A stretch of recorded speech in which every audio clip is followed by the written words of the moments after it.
Hi everyone, in today's quick video, it's not a car related video, but it is something to do with how I get the power into the garage and how I'm going to start keeping my tools topped up on power and keep my camera charged. I'm replacing this 500 watt power inverter with a great big 4000 watt power inverter, which is 2000 watt continuous power, which would mean I can have constant power out here all the time and keep everything charged up, so there'd be, fingers crossed, no more outage with power and me going, oh, my camera's died again. So let me flip the camera and I'm going to show you how to wire this thing in. So let's crack on. So I'm going to make the ground cable for the inverter. How I'm going to do this, I'm going to use some 4 gauge wire because it can handle 170 amps, and I've got these lugs. Okay, this is 25mm, which is 4 gauge with a 10mm stud hole here. I've got a variety of different ones as well. This is an 8mm stud hole and 25mm as well, and that'll be sitting on the other end of this cable. To crimp it, I've got one of these crimping tools here. This is an 8-ton pressure one. So what I'm going to do is I'm going to reveal some of the cable, enough to like so, and then we're going to crimp it. So let's see if I can get a bit more light. Just start move the light around to help. So let's move the camera a little bit. Ooh. So to start off with, I'm going to work out roughly how much I'm going to need to cut off the sleeve, the insulation. So that should be enough. Then carefully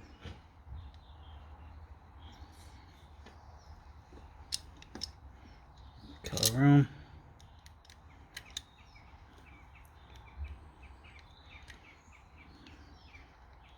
There is a tool you can get for this, but for a couple of jobs I don't see the point, so I just do it like this, very carefully, take my time.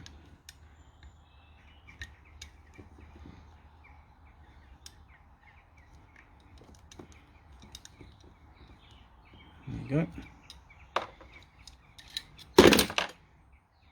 Okay, that'll reveal the cable, and then just carefully make sure you get every strand inside.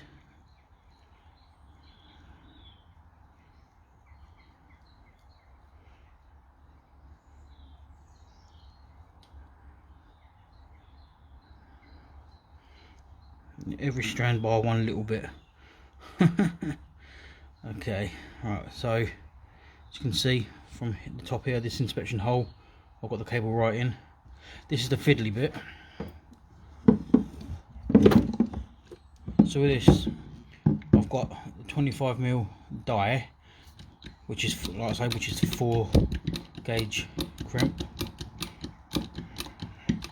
Close it up a little bit. I'll try and keep you in shot here.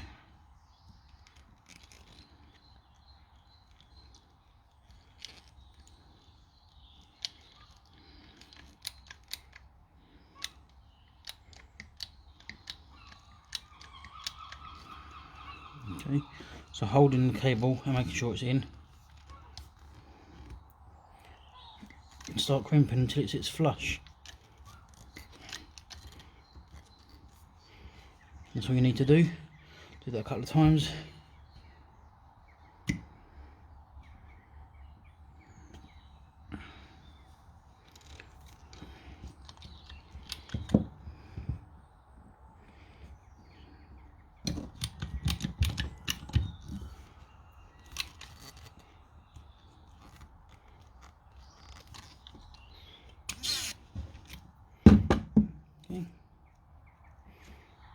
And that's it crimped. Give it a couple. I'm going to give it a couple more run overs because I don't think there's still a little bit of play in it, so it might need maybe to go another crimp size smaller. So this kit comes with a selection of different dies I'll show you in a second. So let's give this another crimp. This is fiddly doing this with this, but it gets the job done. So in.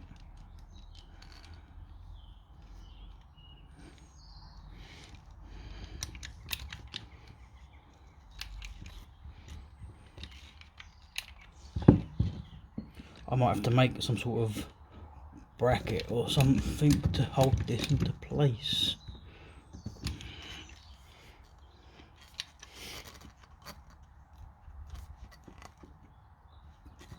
Okay. No, it's still a bit loose. So what I'm going to do is maybe go a smaller size on the die. I've got a 16 here somewhere, which is the next size down. There you go. 16. Just pause the camera a sec. Sorry about that. Needed to sneeze. Right, so the 25mm die, which is meant to be the full gauge, is crimped there, as you can see. Okay, but it's not holding it tight. So what I'm going to do is I'm going to get these dies, and now they come out, you just release the pressure. They just pop out. Now I'm going to use the 16, which is the next one in the kit. As you see, it's a little bit smaller. I think a lot of these is just do what's right, what's best for you. They're just guides. They're meant to work for that sort of size wire. So in again. God, this is going to do my head in if I have to do a load of these. Get it ultra tight. Try and keep you in view as well. Hold the cable from the back. Make sure it's all flush and then crimp it up.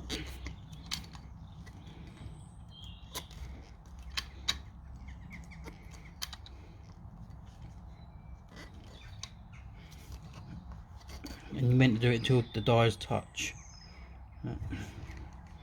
Until they sit flush.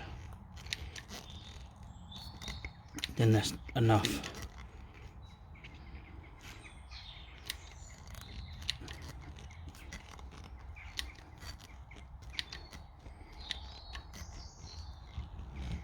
There we go.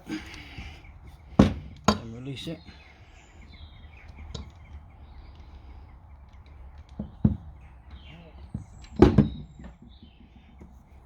That's better. Okay. Might do another one. You get these like little pinch bits on it, as you can see, but be alright.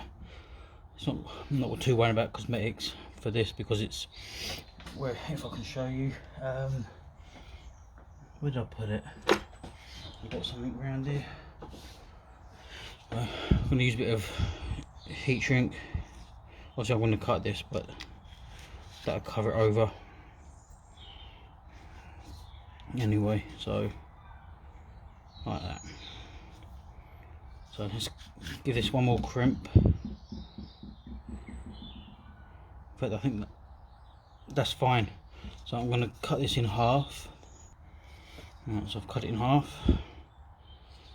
Slide it over.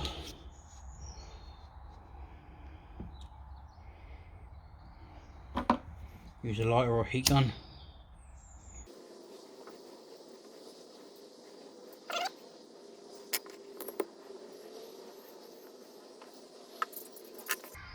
And that makes for a nice tidy finish. So happy with that. That's your 10mm, that's the stud on the actual inverter. So do the same again on the other side, but this is going to be, going to use an 8mm diameter stud hole and do exactly the same, because this end attaches to the battery. Okay, so to run the negative from the negative terminal on the inverter to the negative battery terminal, which is just under the panel here, below the inverter, which I'll show you in a minute. Just undo this screw here, connector, and it comes with two washers. I'll leave one on. Okay, Then I'm gonna get that cable I've just made and zoom out. Okay, and the flush side, this flat bit, is what you're going to attach to the negative terminal here. As you can see, just where you can't, let me just move the camera and show you. Just here, where I've used a mounting screw, I've put a cable holder to hold the negative cable up here. So I'm going to just run the cable through that. Let's sort the camera angle out a bit. You can just see it there. So we go up, on like that. Let's see if I can get a bit closer.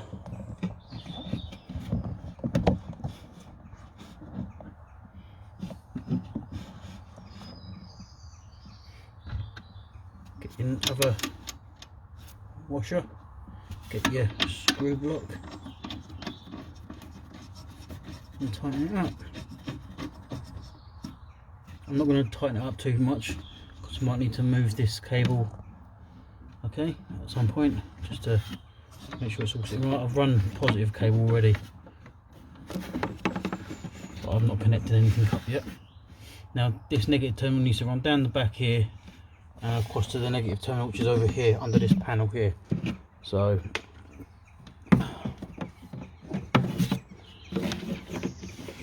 I've got the cable here. I'm going to run it underneath this negative terminal here on this battery.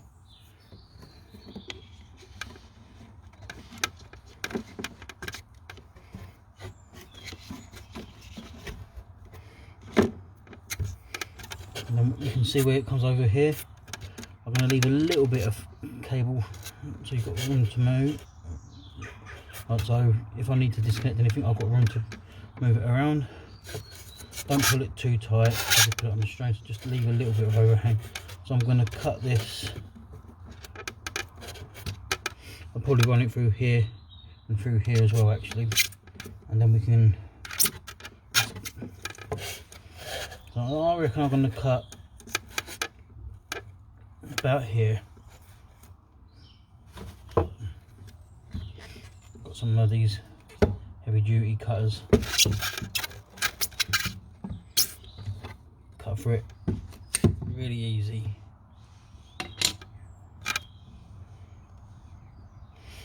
Alright, let's reposition the camera. Okay, so my battery died just there. That would teach me for filming, but what with a low battery. But what I've done is I've crimped and finished this off like I did the other side. And all I've done is run it around the back on these cable holders, and I'm going to disconnect the 8mm here. The actual bolt, sorry, the actual nut here is the 13mm. So I'm just going to undo that quickly.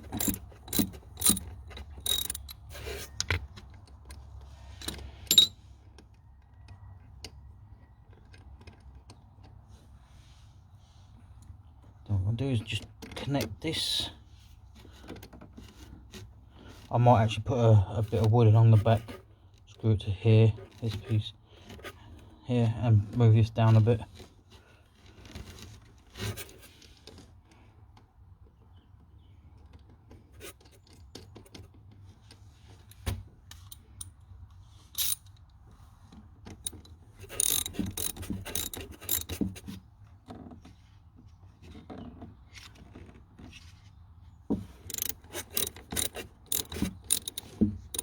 When you attach it, you've got to make sure, like on the inverter, that the flush side of the crimp, the lug, is on the bottom.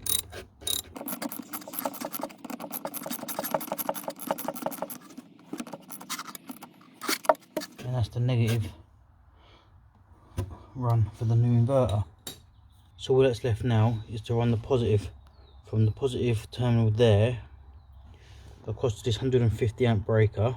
I've already started to run a wire here because I was just trying things out to see how the cable would run. So I go through this 150 amp breaker here, and then from the bottom of the breaker it'll go back across and go to the positive terminal on the inverter there. So It's not a bad size inverter. What I've done is I've plugged an extension cable in this end. Once it's tidied all up, it's going to come across, and I'm just going to have this sitting up like this, so I can have all my batteries on charge on this shelf. Okay, so my phone's got enough charge in it now to continue with this. I have finished off the negative, as you see, and I have made a start on the small bit of cabling for the positive. I've done the same as what I've done on the negative. I've done an I believe a 6mm stud on there for the circuit breaker side, crimped it. I've done the same on this one. I'm going to do some heat shrink, and this is an 8mm for the 8mm stud. So it's just,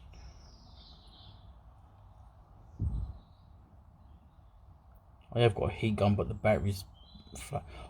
That's why I'm doing all this, to be honest, so I can keep my batteries all charged up out here when I'm doing jobs like this. So it'll be worth it when it's all done.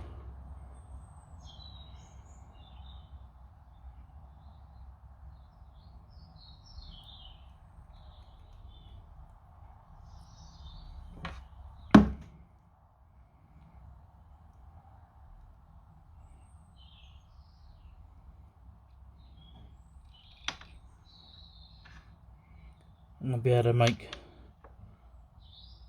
some battery cables and redo all the wiring on the car as well. And that's that done.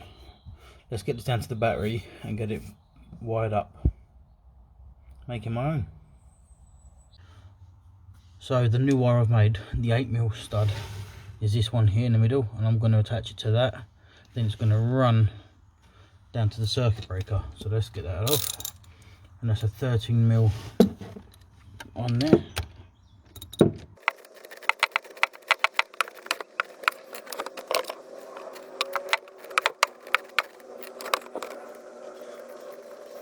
There we go.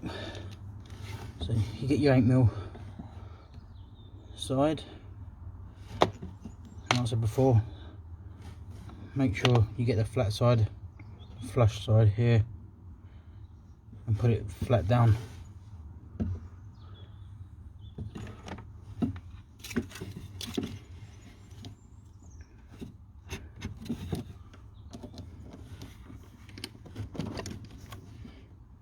So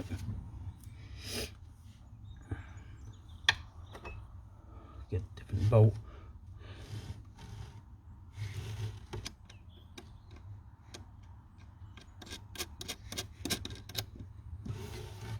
Do that up.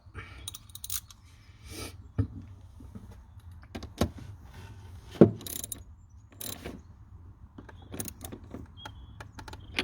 think this terminal's a bit loose, so I'm going to have to tighten the 10mm up on there a little bit.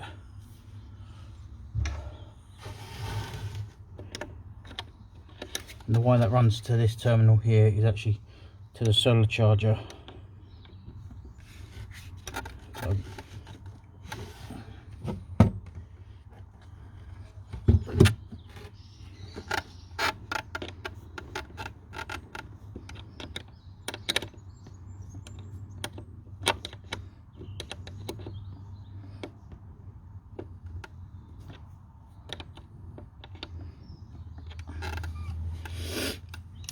okay, so I was thinking about getting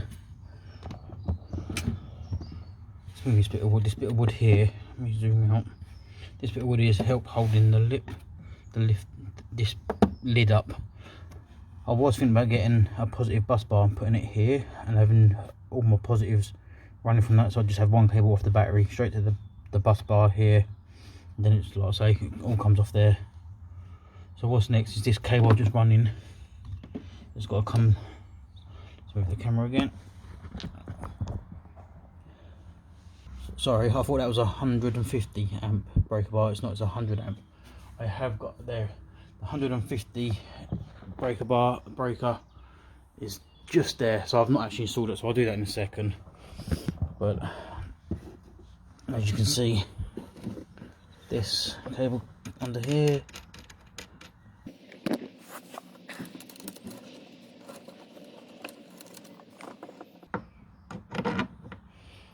it makes sense. See, get the right stud size lug, and it fits lovely. You get a nice clean finish.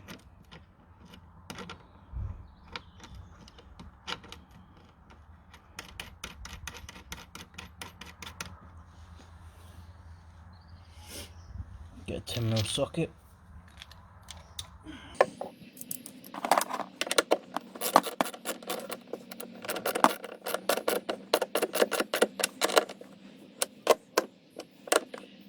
Yep. So you've got positive in from the battery. Then from here comes up to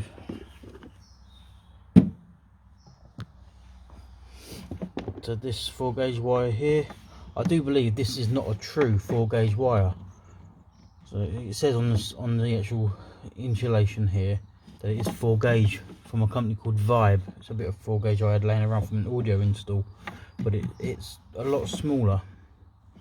So I don't believe it's a true 4-gauge like the negative here and that bit of positive wire I had down here. So I'll probably order some more of this positive wire here and redo this cable, and so it's all matching. So I've got to do the same with this, attach it to there, and then we can power this bad boy up and see how it works. So like I said, the reason why I'm doing all of this is so I can keep my batteries topped up outside.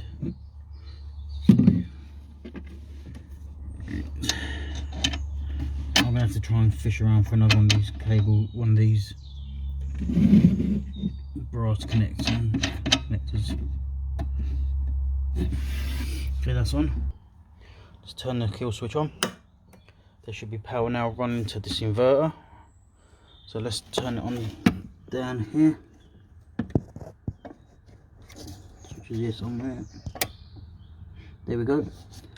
So you've got the red symbol there is 12.6, that's your battery, and on that screen there, I don't know how well you can see it, but it's telling you what you're getting, 219 volts. Now the inverter has got an amp meter there where it tells you how many amps you're using and the temperature and everything else, and it's a 50 hertz sine wave. So it's working nicely. Definitely on, because I've got power come to this as the charger for this light. So I'll connect that, plug that in, and now that's charging. So, and that shouldn't even strain this, so I can keep all my Ryobi tools charged up out here and everything. So it looks like a good bit of kit, only time will tell. The most I'll be pulling from this is 1400 watts when I use my Karcher pressure washer. So you've got 2000 continuous watts that this can handle, with a 4000 peak, just like for a moment, like a split second, like maybe like a hairdryer. In that time it takes to heat up quick, to start up like a motor or something. It runs fine, it's quiet, so all the time I don't overload it. My plan is all the time I'm not overloading it from power, it shouldn't overheat. So it's got breathing space to work, so I'm happy with that. The wiring that come with it weren't the best, so I bought extra, but that's it all wired up now. So yeah, bit of an upgrade compared to the 500 watt one I had, but this means I'll be able to keep all my tools charged up out in the garage. So there'll be no more low battery on the camera and the camera's cutting off. There'll be no more, oh I should have charged the tools up. It'll all be done out here. So happy days with that. So if you like the video, leave a like and comment anything you'd do differently. And if you want one of these, I'll put a link in the description as well. So happy days. I'm gonna crack on and go from there and get everything charged up now. So thanks for watching.